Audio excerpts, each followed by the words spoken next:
जिन घड़ियों का बेसब्री से इंतजार था वो घड़ी आने वाली है 6.5 घंटे बाद। जी हां, करीब 6.5 घंटे बाद चंद्रयान 3 के विक्रम लैंडर की लैंडिंग होगी चांद की सतह पर। चंद्रयान 3 की कामयाबी के लिए देश में दुआओं का दौर भी लगातार जारी है। इसे लेकर चांद सुर्खियों में है। आइए देखते हैं चांद की 40 कहानियां। 3, 2, 1, 0।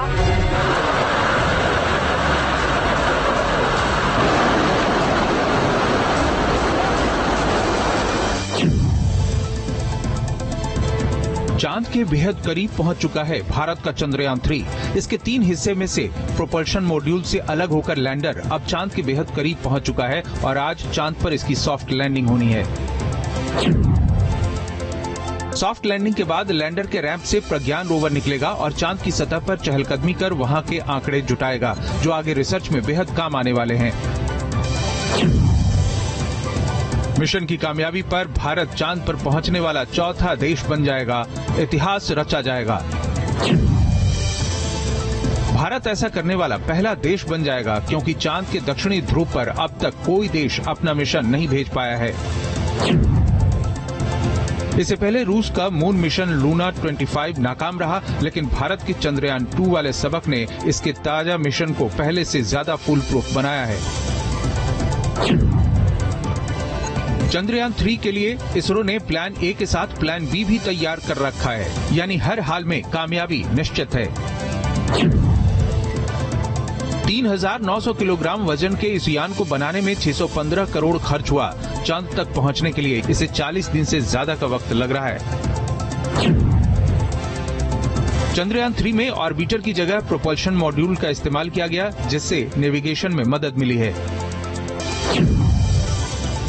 चंद्रयान 3 का लैंडर चंद्रयान 2 से ज्यादा मजबूत है, लैंडिंग का प्रभाव झेलने में भी सक्षम है।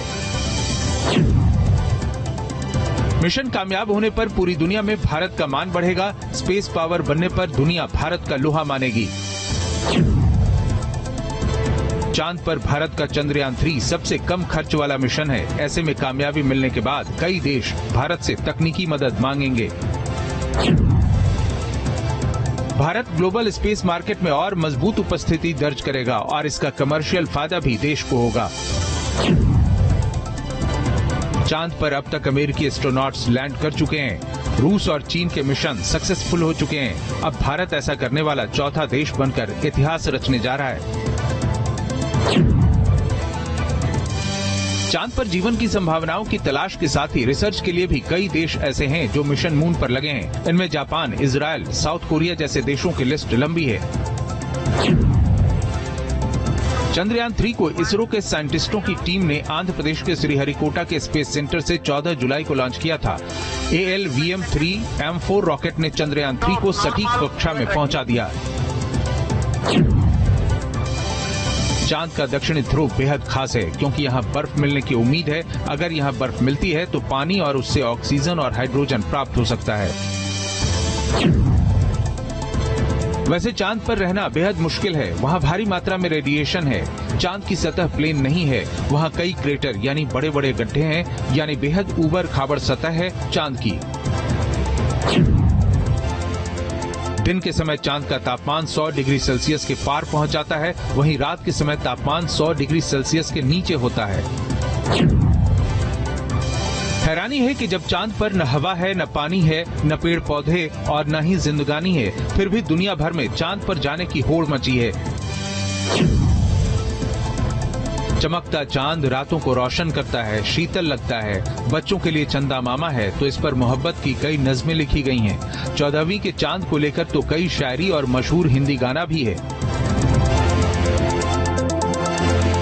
लेकिन फिर भी असल में चांद एक ऐसा उपग्रह है जिसकी जमीन बंजर, सतह पर गड्ढे ही गड्ढे हैं। इसके बावजूद ये बेशकीमती है। जीवन के लिए सबसे अहम चीज है पानी, जिसके बिना जिंदगी नामुमकिन है। सालों से इंसान अंतरिक्ष में इसी पानी की खोज में लगा है, लेकिन साल 2008 में चांद पर पानी की मौजूदगी के पुख्ता सबूत मिले। चांद की ये तस्वीरें मिशन चंद्रयान 1 के दौरान ली गई थी, जो चांद के नॉर्थ पोल की तस्वीर है। हरे रंग के सर्कल में दिख रहे डॉट्स को चांद पर जमा हुआ पानी माना जा रहा है। चंद्रयान ने चांद पर पानी की तस्वीरें खींची। भारत ने ही दुनिया को ये उम्मीद जताई कि चांद की तस्वीरों में हरे सर्किल में दिख रहा डॉट पानी है, यानी चांद पर इंसानी जीवन बसाना संभव है। भारत के अलावा चीन ने भी अपने मून मिशन के दौरान जो मिट्टी कलेक्ट की थी, उसमें भी वाटर आइस के छोटे कण मिले थे। चांद पर जो पानी के कण मिले हैं, इसका इस्तेमाल ऑक्सीजन और हाइड्रोजन को अलग कर रॉकेट फ्यूल में किया जा सकता है। चांद पर पानी के कण के अलावा और भी कई खनिज पदार्थ हैं जो बेशकीमती हैं, जिनमें हीलियम 3 शामिल है। हीलियम 3 क्लीन एनर्जी बनाने के काम आता है, जो धरती पर दुर्लभ है, और रिसर्च के मुताबिक चांद पर 30 लाख टन हीलियम 3 मौजूद है, जिसकी कीमत लगभग 60 लाख करोड़ आंकी गई है। चांद पर मौजूद दुर्लभ हीलियम 3 पाने के लिए वहां माइनिंग करनी होगी। इसके लिए इंफ्रास्ट्रक्चर तैयार करना फिलहाल टेढ़ी खीर है।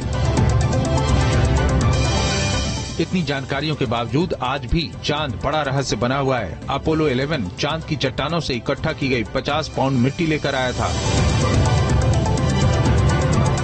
अपोलो के लाए मिट्टी से चांद की उत्पत्ति के बारे में रिसर्च की गई। एक परिकल्पना में इसे महासागर बताया गया, तो दूसरे में पिघले हुए लावा से बनी एक विशाल गेंद।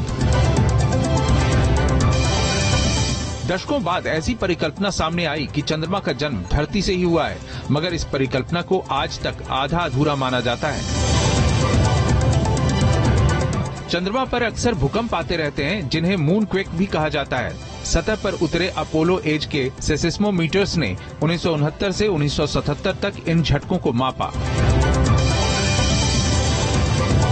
सेसिस्मोमीटर के डेटा पर रिसर्च जारी है, लेकिन अभी तक इन भूकंप के झटकों की असली वजह क्या है, ये पता नहीं चल पाया है। इतने सालों की रिसर्च के बावजूद वैज्ञानिकों के लिए चंद्रमा का दूसरा हिस्सा रहस्य बना हुआ है। अब तक इसके सिर्फ एक ही हिस्से की कुछ परख हो पाई है, जो धरती की तरफ है। चंद्रमा का दक्षिणी ध्रुव अभी तक रहस्य बना हुआ है और अनसुलझा है। यहाँ कुछ हिस्सों में एकदम अंधेरा है, तो कुछ जगहों पर छाया रहती है। चांद के स्थायी रूप से छाया वाले हिस्सों में बर्फ जमा होने की बातें कही जाती हैं। सूरज की रोशनी चांद के अंदरूनी हिस्सों तक नहीं पहुंच पाती, जो इसे अब तक का बड़ा रहस्य बनाए हुए है। नासा का दावा है कि चांद के दक्षिणी ध्रुव के कुछ गड्ढों पर अरबों वर्षों से सूरज की रोशनी नहीं पहुंची है, जिस वजह से यहाँ का तापमान -203 डिग्री सेल्सियस तक गिर सकता है।